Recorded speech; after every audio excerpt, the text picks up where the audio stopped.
It was just another ordinary morning. My husband kissed me goodbye, grabbed his laptop bag, and left for an important office meeting. Nothing seemed unusual. The house was quiet, just like any other day he went to work. I stayed behind to take care of some chores, thinking it would be a peaceful few hours. What I didn't expect was how quickly that calm would turn into something completely different, something I still can't fully explain. My stepson, who's usually quiet and keeps to himself, had the day off from school. He's 16, polite but distant, never really one to open up or hang around too much. But today, something shifted. As soon as the door closed behind my husband, his behavior changed. At first, it was small things. A strange question here, an intense look there. I brushed it off, thinking maybe he was just bored or feeling awkward with just the two of us at home. But then, things took a turn. He started following me from room to room, asking questions about his dad, our relationship, and even my past. His tone wasn't rude, but it was different, curious, almost too curious. I kept trying to stay calm, answer casually, and not make a big deal out of it. But deep down, I felt uneasy. There was something in his eyes that I hadn't noticed before, a mix of confusion and something else I couldn't quite place. I told myself not to overthink it. Maybe he was just trying to connect, to understand his place in this new family dynamic. But when he asked one question, just one, that stopped me in my tracks, I knew this wasn't just teenage curiosity anymore. What he said next changed everything. I turned to face him, my heart beating just a little faster. "What did you say?" I asked, trying to sound calm, though I felt anything but. He just shrugged, like it was no big deal. But it was. The way he asked, it was like he knew something I didn't, or like he was testing how I'd react. I walked into the kitchen to give myself a moment. I needed space, even just a few feet, to think. Maybe I was being paranoid.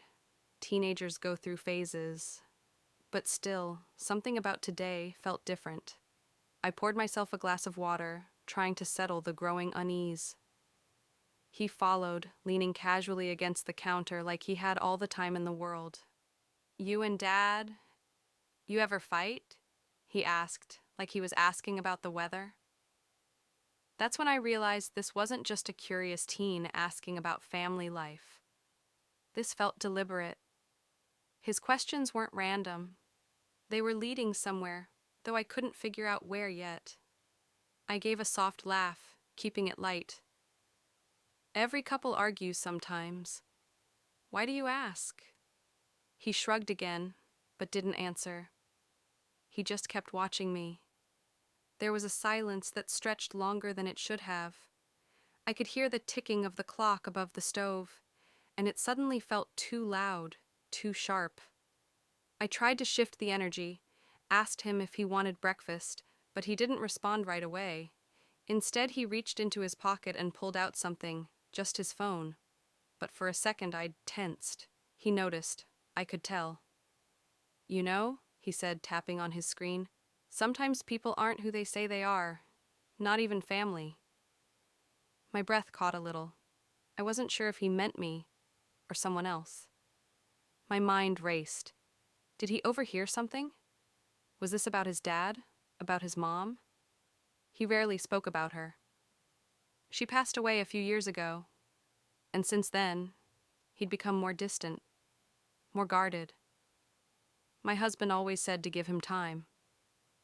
But this wasn't just distance. This felt like something was bubbling under the surface, something he'd been holding in. He looked up from his phone, staring straight at me. "I found something in Dad's drawer last week," he said quietly. "Something weird. Do you want to know what it was?"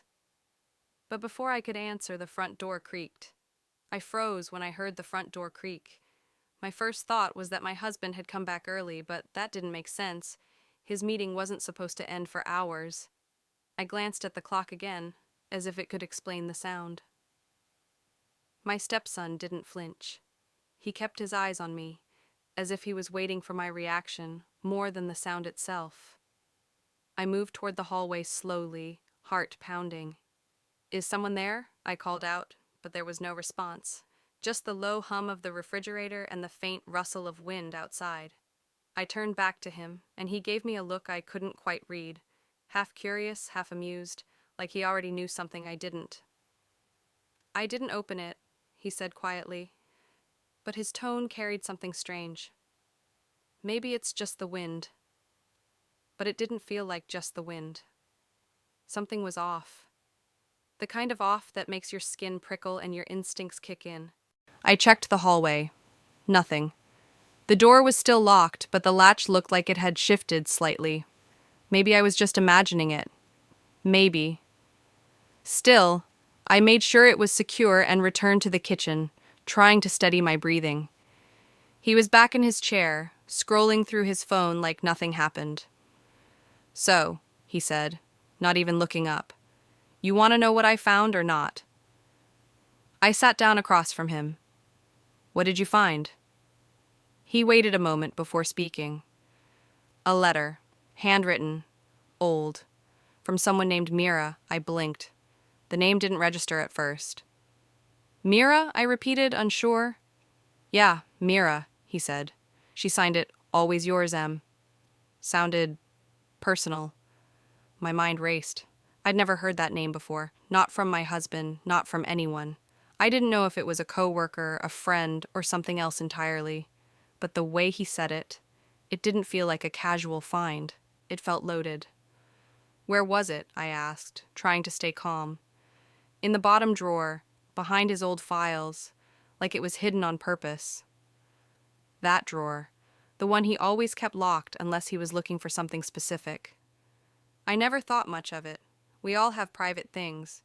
But now, every little detail felt like a piece of a bigger puzzle I hadn't noticed until now. "And that's not all," my stepson added, his voice low. "There was a photo, too. But she wasn't alone in it. And you're not gonna like who she was with." I stared at him, my stomach tightening. A photo, a letter, a name I didn't recognize. It all felt like too much to take in at once. And the way he said I wouldn't like who she was with, it sounded like a warning. I leaned in slightly, not even realizing I was holding my breath. "Who was in the photo?" I asked, my voice lower now, almost afraid of the answer. He looked at me for a long moment, then slowly turned his phone around. I took a picture before I put it all back. On the screen was a faded photo, slightly yellowed, edges curled like it had been kept hidden for years. A woman with long dark hair stood smiling next to a man. I couldn't breathe for a second. The man was my husband, definitely him, younger, maybe from his late 20s, but the woman wasn't me, and she looked familiar, in a way that made something click deep in my memory. I couldn't place her, but my mind was scrambling, reaching for something that wasn't quite there. My stepson watched me carefully. "You know her, don't you?" "I don't know," I said, eyes still fixed on the image. "She looks like someone I've seen before, but I can't remember where." "She's not just someone," he said. "Her name was Mira. I found her name in a police report." My heart dropped. "A police report?" I echoed. He nodded slowly. "I looked it up. I was just messing around online one night, and the name stuck with me after I saw the letter. There was a missing persons case from almost 15 years ago. Her name was Mira Khan, last seen leaving a work party. No follow-up, no confirmed sightings. Nothing. Case went cold." I felt the room spinning slightly. "And what does that have to do with your dad?" "I don't know," he said, "but he kept that photo. And the letter. That's not normal." I didn't answer. I couldn't. My mind was full of flashes, our quiet evenings, the drawer he always locked, the times he got irritated if I asked about his past, the way he changed the subject when I brought up anything before we met. My stepson leaned in. "You've never seen this woman before? Are you sure?" "No," I whispered, "but something about her face." Just then, a loud knock echoed from the front door. We both jumped. It wasn't just a casual knock. It was sharp, urgent, and heavy. He stood up. "Were you expecting someone?" I shook my head. I wasn't. I hadn't spoken to anyone all day, and no one ever came by unannounced. The knock came again, louder this time. "I'll check," he said, walking toward the door. I grabbed his arm. "Wait, don't open it." He looked at me, eyes narrowed. "Why not?" "Because," I said, trying to keep my voice steady, "I have a bad feeling about this." The doorknob started to turn. Someone was on the other side. Neither of us moved. The silence between knocks felt louder than the knocks themselves. The house, once calm and familiar, now felt like it was hiding secrets in every corner, and we were about to face them. The doorknob stopped turning, but the silence that followed felt even heavier. My stepson and I stood frozen in place, both waiting, listening. Whoever was out there wasn't knocking anymore, but they hadn't left either. I could feel it. Someone was still there, just beyond the door. Then, just as suddenly, we heard footsteps. Slow, deliberate ones, moving around to the side of the house. My stepson's eyes met mine, wide with uncertainty, and I could tell he was trying to stay calm. But something in him shifted. He wasn't just a curious teenager anymore. He looked like someone trying to piece together something much bigger than he expected. He whispered, "I think they're going to the back door." I nodded, moving quickly but quietly to lock the back entrance, heart racing. I checked the windows, double-checked the doors, even pulled the curtain closed. For a moment, the house felt like a trap. "Do you think it's related?" I asked. "To the photo? To Mira?" He didn't answer right away. Then he said, "I think someone doesn't want us asking questions." We sat together in the living room, the tension between us almost unbearable. I wanted to believe this was all a coincidence. Maybe someone got the wrong house, maybe it was nothing, but deep down, I knew better. Too many things were happening at once, too many signs pointing to something we hadn't yet uncovered. And then came the second twist, something I never expected. My stepson pulled out an old USB drive from his hoodie pocket. "There's one more thing," he said quietly. "I didn't tell you earlier." I stared at it. "Where did you get that?" "Dad left his laptop open the other night. I copied some folders. There were encrypted files. Most of them wouldn't open. But this one did." He plugged it into his own device, and after a few seconds, a video file popped up on screen. It wasn't long, barely a minute, but what we saw chilled me. The footage showed our garage. It looked like security cam footage I didn't even know existed. The timestamp was from last week. In it, my husband stood near the shelves moving boxes. But then, another figure walked into frame, a woman. She looked nervous, glancing back as if someone was following her. It wasn't clear, the quality was grainy, but there was something unmistakable about her face. It was Mira. She wasn't missing, at least not then. My stepson paused the video. "You see why I didn't tell you right away?" I couldn't speak. Questions were racing through my mind. Was she alive? Why was she in our garage? Why hadn't my husband said anything? And most of all, where was she now? Before I could say anything, my phone buzzed on the table. A text message from an unknown number. "Stop digging, or you'll regret it." I looked up at him. His face had gone pale. "We're in deeper than I thought," he said. And suddenly, I realized we weren't just uncovering secrets. We were being watched. The moment I read the text, a cold wave rushed through me. I looked at my stepson, his hands clenched, jaw tight. Whoever sent that message wasn't bluffing. They knew what we had found. They were watching us, and maybe they had been all along. I stood up pacing, trying to make sense of everything. The photo, the letter, the garage footage. Mira wasn't missing, not then. And if she had been in our house, in our garage, then my husband knew. He had to. A car pulled into the driveway.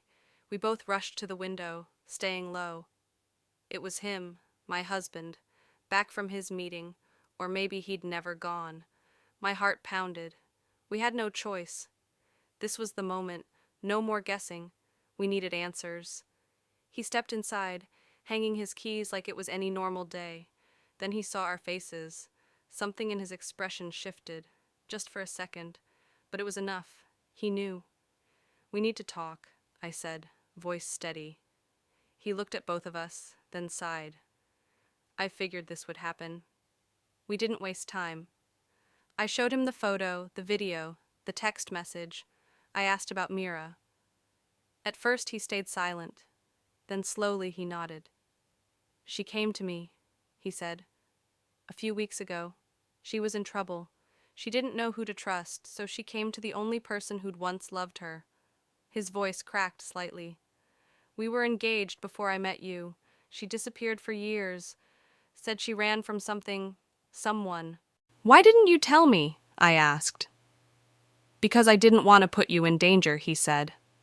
And honestly, I didn't know how much of what she said was real. But then she disappeared again, the day after I saw her.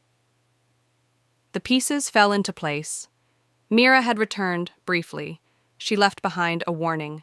And now someone wanted that truth buried again. Just as we were trying to process it all, my stepson's phone buzzed. Another message, but this time, it wasn't a threat. It was a location pin, sent from Mira's old number. He looked at me, confused. "Is she alive?" But I was already grabbing my coat. "There's only one way to find out." Outside, as we stepped into the night, my husband hesitated, then followed. None of us noticed the figure standing across the street, watching, phone in hand. We drove in silence, the GPS leading us through narrow roads outside the city. The location pin took us to an old cabin near the edge of the woods, a place none of us recognized. My stepson kept checking his phone, as if the pin would suddenly disappear. My husband stared out the window, quiet, lost in thought. I could feel the weight in the air, years of secrets, fear, guilt, and now, finally, the possibility of truth. When we arrived, the cabin looked abandoned. Broken windows, chipped paint, and overgrown weeds surrounded it. But the front door was slightly open, swaying in the wind. My husband stepped forward first, then motioned for us to stay back. We didn't listen. We followed him inside. The air smelled of dust and old wood. The place was dim, but as our eyes adjusted, we saw her, Mira, sitting in the corner, wrapped in a blanket, pale but alive. She looked at us with tired eyes, like she hadn't slept in days. My husband dropped to his knees beside her. "I thought you were gone," he whispered. She gave a weak smile. "I had to hide again. Someone followed me, but I saw your boy. He's smart. He found things I left behind." My stepson stepped forward, confused but calm. "Why did you come back?" Mira looked at him. "To warn him. To warn all of you. Someone in your father's old company. They're still looking for me. I was a whistleblower. I didn't disappear. I was forced into hiding." The story finally made sense. The old letter, the photo, the strange video footage, it was all part of her attempt to reach out without exposing herself. The person behind the threats wasn't after us personally. They wanted her silenced, again. We called the authorities. Mira agreed to speak with them and expose everything she knew. This time she wouldn't run. My husband promised to support her through it, and for once, I saw in him something honest, something raw. The past had come full circle, and we were finally free of its shadows. As we left the cabin, the early morning sun began to rise. My stepson walked beside me, quiet.